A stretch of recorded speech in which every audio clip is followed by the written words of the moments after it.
सेठी साहब, आपके सामने एक बड़े पर्सपेक्टिव का, जिसका तारीख से भी ताल्लुक़ है, उससे मुतालिक एक बड़ा सवाल। अरुणाचल प्रदेश उसमें हुआ एक वाक़या जिसने इंडियन मीडिया को आग बबूला कर दिया और उन्होंने ट्रांसमिशन शुरू कर दी। एक प्रेमा वांगजॉम थी, यूके बेस्ड इंडियन नेशनल हैं। ये जब ट्रांजिट करी थी यूके से जापान, तो उन्हें शंघाई पुडोंग एयरपोर्ट पर रोक लिया गया और कहा गया कि 18 घंटे तक रिपोर्टेडली इंडियन मीडिया के मुताबिक उनको हैरास किया गया। जबकि चाइना उस पर अपना मौक़िफ़ रखता है और अरुणाचल प्रदेश के हवाले से उन्होंने वहाँ मुख्तलिफ नाम भी 2022 में रख दिए थे।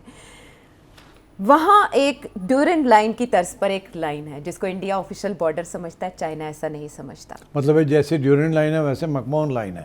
मकमोहन लाइन है, यू आर वेरी राइट। तो मेरा आपसे ये सवाल है कि ये जो ताज़ा इंसिडेंट है, इसने इंडिया को क्यों ट्रिगर किया और इसके नताइज क्या होंगे? देखिए, ये मसला कोई नया नहीं है, ये पुराना मसला है चाइना का और इंडिया का, again division of land borders.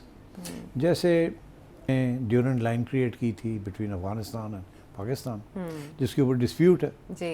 इसी तरीके के साथ उन्होंने चाइना और इंडिया के दरमियान तिब्बत के इशू के ऊपर एक मकमोहन लाइन ड्रॉ की थी।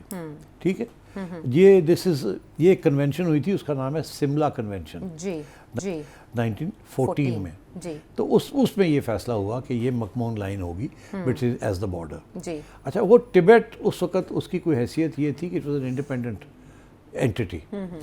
चाइना क्लेम करता था मगर वो अभी कब्जा नहीं था उसके ऊपर, और इंडिया जो था वो कहता था कि चाइना का हिस्सा नहीं है, इट्स इंडिपेंडेंट। अच्छा, अब वो चाइना ने आफ्टर द रेवोल्यूशन फौजें भेज के तिब्बत को चाइना का हिस्सा बना दिया। उन्होंने कहा ये हिस्टोरिकली हमारा हिस्सा था जी।